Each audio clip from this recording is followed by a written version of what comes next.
Hello, Amit Magarsa. You're watching the Edinburg Cable Network. Today we welcome to our studio members of the UTPA golf team and their coach. Thank you so much for being with us.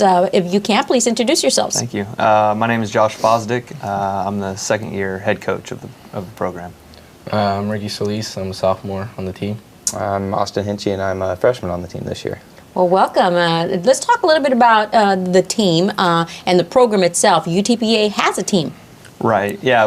They've had a program for many years. A very successful program in the '90s. Like most programs, it has its ups and downs, and coaching changes, and things shift, and recruits change, and so. We're in an exciting time right now, obviously, for UTPA with what's going on with the name change and our athletic programs joining the WAC conference. So we're definitely in a up-and-coming kind of mode there at the school now. So it's good. And what is all that? The change, the merger, and now it's a bigger university. What does it mean to a program such as yours? Well, for us, it's more exposure nationally.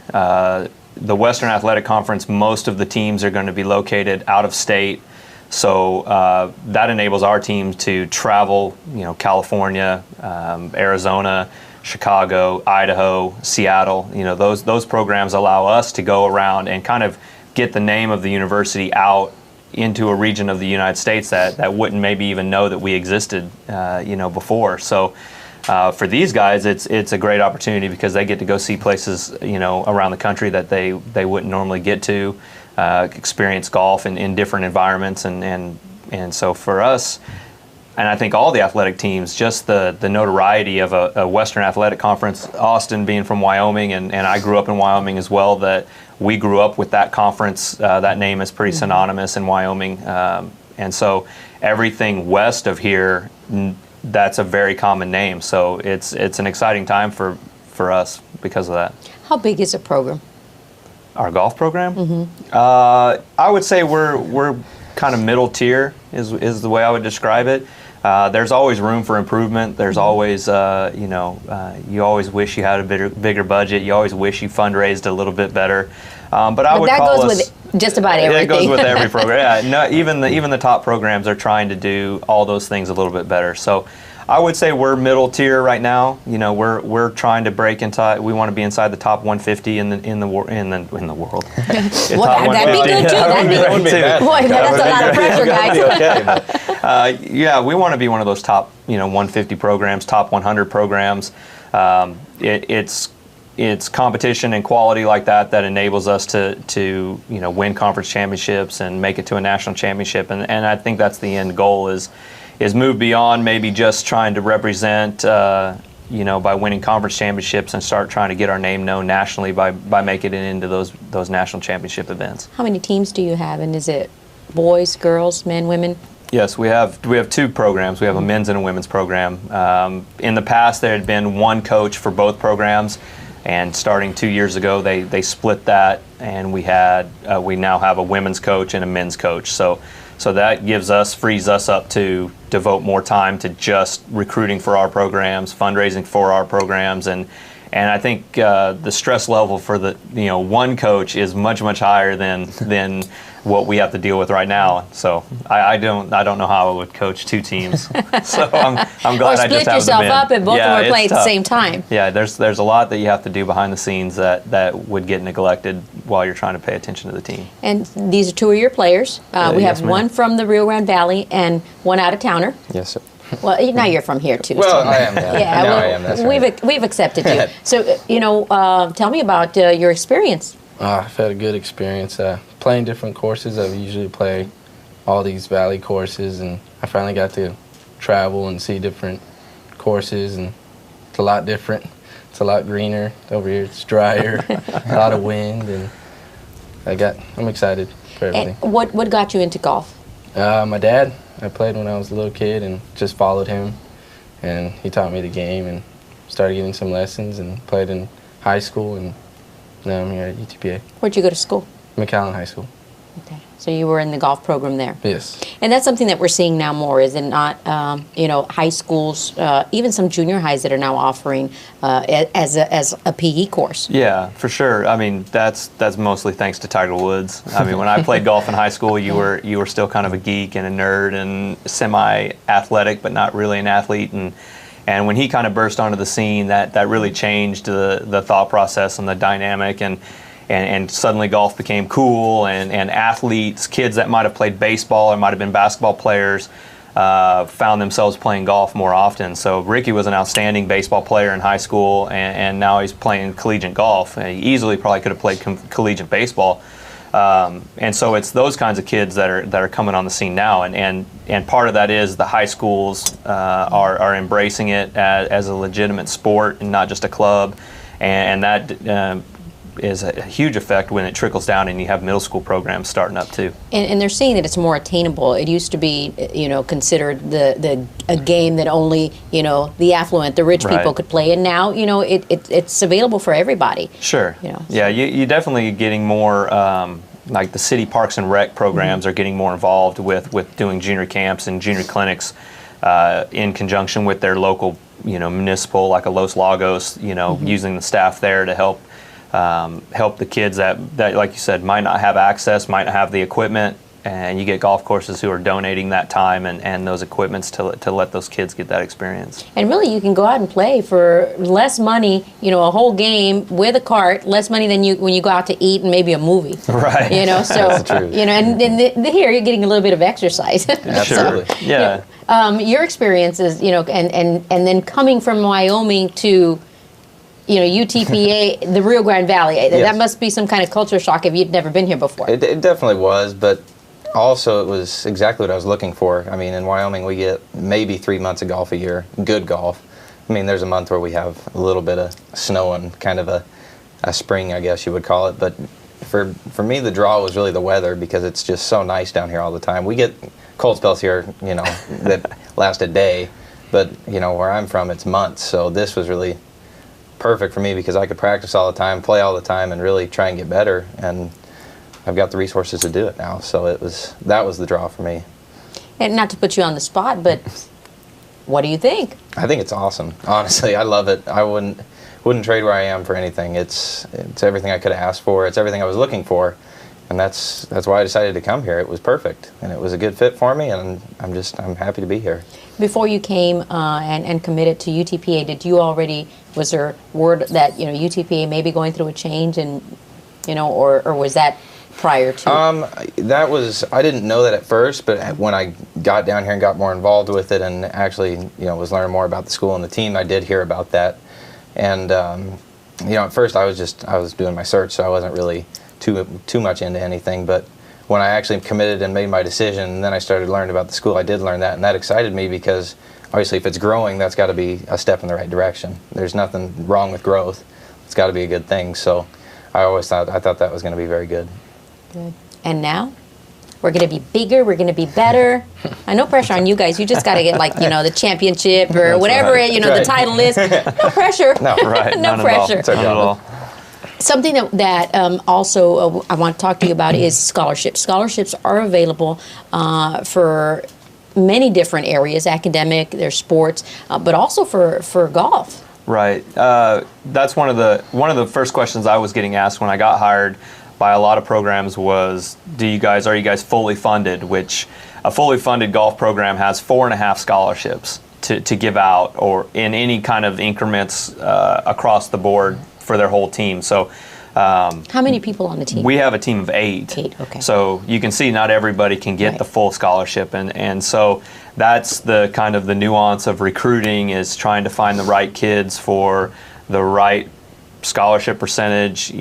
Austin was tremendous academically in high school and was awarded some academic aid from UTPA, so he made it very easy on me by not requiring a lot of athletic scholarship. He was able to get academic scholarship, but then you're also going to have those kids that are really, really good players that you need to go get, who maybe aren't meeting the academics and need a little bit more aid, or or are not in a financial position to pay as much as they need to, and so they need a little bit more aid. But every program in the nation that's fully funded only has those 4.5. So UTPA is no different than Baylor or UT Austin or Texas A&M in the fact that we have the same amount of scholarship available as all those programs. We just have to find creative ways to use it. And that money that you use for scholarships, do you have to raise that? No, that's part of our athletic budget. Okay. Yeah, I mean, obviously you still would love to fundraise, find somebody who wants to endow a scholarship or something like that. So that what that does is that just opens up money from your budget to be used towards something else, whether it be recruiting or be travel. With us joining the WAC, that's a lot more plane tickets as opposed to van trips. So you have that kind of, you would love for someone to come along and endow a scholarship in somebody's name and free up a little bit of those funds for something like that. But in the meantime, while you're trying to develop those relationships, the athletic budget covers, the scholarships and the airline and the travel and stuff like that. But not everything, which is where we're at right now. And I mean, you're going to be holding a fundraiser here pretty soon. Correct. Yeah, we have, the city of Edinburg kind of helps partner with UTPA with the Hall of Fame week that we host, and the Hall of Fame weekend is the second weekend of February, I think, the 15th and 16th. So. Because this was our first attempt at a major fundraising golf tournament, we asked to have it the Friday before. So on February 14th, unfortunately Valentine's Day, we'll be having our fundraiser in conjunction with the Alumni Hall of Fame weekend that's going to be going on campus. So it's going to be out at Los Lagos, be a shotgun, 11 o'clock start. But we're trying to do it in a fashion where everybody enjoys themselves. They feel like they've walked away, getting to know these guys in the program a little bit better, getting an idea of what our vision is for where we're trying to take the program, why it is we have to fundraise, what are the needs, how do we compare with schools like Rice and Houston and UTSA and Texas State. There's no comparison. We're better. That's right. That's right. We just need some more people to buy into that. But yeah, we have that going on. For anybody who's interested, they can email me or call me in my office. All my information's on the website. The brochure is on our website at utpabronx.com. Well, why don't you give us that phone number and you gave the website, but maybe a phone number for people to call you? Sure. I use my cell phone mostly, so. Well, maybe let's give out let's give out my email address instead. Or let's give out the golf course as well. I can give you the main office number is 956-665. Is that right? Campus numbers? They've changed. 665-2221. So that's the main athletic department office, and they can transfer to my office from there. And then, obviously my email address is fosdickjm@utpa.edu. So any questions, phone calls, people can feel free to ask. And Los Lagos Golf Club is where we're hosting it. So they can call out there and talk to Eddie Anderson, the head professional, and he can give information as well. And that number is 316-0444, if I remember correctly. That's probably right. Yeah, 316-0444. iPhones have made us less smart. That's true. And then you've got everything programmed in your phone, and you just kind of hit it, and it goes. That's right. Okay, so what is the charge for people who want to come out and play? The charge per player is $250. Most people choke that down when I first say it, but the idea is, for one, we're going to give them plenty of value for that during the tournament. But the idea is that we are trying to fundraise. We have some specific items that we're trying to raise money for that will help these guys kind of get to the next level in their game. There are some items that we think that the public will see on a daily basis when they come to the golf course. They would see their dollars in action. I know the typical mindset of golf tournaments down here has been sponsorships, companies or businesses sponsoring teams. Right. I'm actually pushing participation. I think it's easy if I'm a business owner to maybe write that check for $1,000, find a team that I'll sponsor, but I'd much rather the gentleman who's spending the money come meet my team, get to know me, get to know them, and see where his value is, see where his dollars are going, and form some relationships. Austin's a freshman and Ricky's a sophomore. There's 3 and 4 years these guys are going to be on campus that they could form these relationships obviously it's great for business, but it's great for these guys too to develop some business relationships that they can use hopefully when they graduate. Very good. Okay, and that's July 14th. February 14th. February 14th, Yes. Valentine's Day, and starts at 11 a.m. We hope to get everyone out of there by 4 so they can go get cleaned up and take their spouse out to dinner that night, if so be it. I know there's some things on campus that evening as well. Yeah. So we're gonna get them in, feed them, let them play a little golf, have some fun, feed them again, and get them out the door. Yeah. Ricky, before we run out of time, talk to me a little bit about where you all play. Where do you have your, when you're competing, where do you all go? Just depends. When you're here at home, do you have home games? Do you have? We have qualifying, but we qualify pretty much in McAllen Country Club, Los Lagos, Harlingen, and Palmview. But that's where we qualified for the top 5 to go to the tournaments and stuff. And then to get some practice, where do you all do that? Los Lagos. Los Lagos are home course. So you don't have it on campus per se? No. Okay. That's the dream, though. That's the dream facility. Los Lagos is right down the street, and and we've got Ebony as well. So there's plenty of a place where you all can go and Absolutely. and get some tea time. Is that what it's called? And I don't mean tea time drinking tea, but that's you can get some practice, hit some balls out there. All right. So what do you think of UTPA?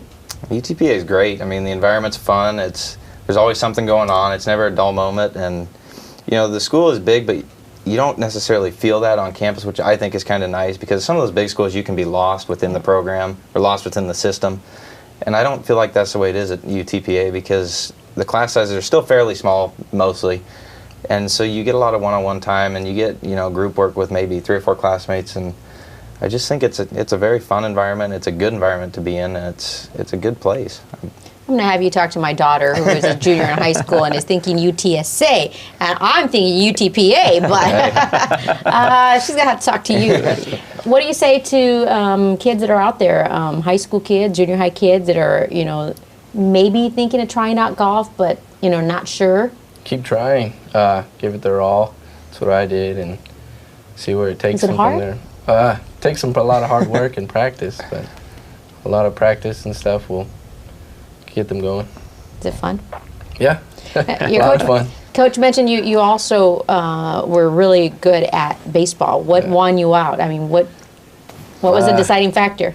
I don't know. It just went with one. I picked golf, and see, now I'm here now. I didn't think I had a chance in baseball, and it was a bigger team, and I thought golf had a better chance, and so I just went with golf. No regrets. No regrets. And he's doing okay? He's doing great. Yeah, he actually won an event in the fall up in Chicago. He won our first event of the school year this year. So I'm real proud of him. He's got a lot of work ethic and a lot of determination that I think he brings from baseball. He brings that really competitive nature that you have to have in that sport to a sport that's really individualistic, but yet we play it within a team atmosphere. So he doesn't like to get beat by the guys, and I hope that they try to beat him as much as he's trying to beat them. So competition. That friendly competition, keeps everybody improving. And this is kind of maybe it evens out because size doesn't matter. In football, you've got to be a certain size. Basketball, you've got to be a certain height. In baseball as well. But here, it's kind of like it's you. Your club, the ball, and what you bring to it. Right. Yeah. I mean, at the end of the day, it's you versus an inanimate object of the golf course. It doesn't move.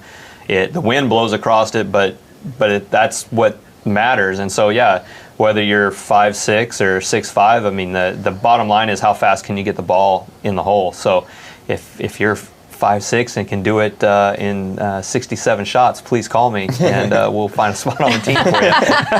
Guys, one of you is going to be sitting out. Well, maybe not. To find out more about your program, what do people do? The easiest way is to go to the website, utpabronx.com.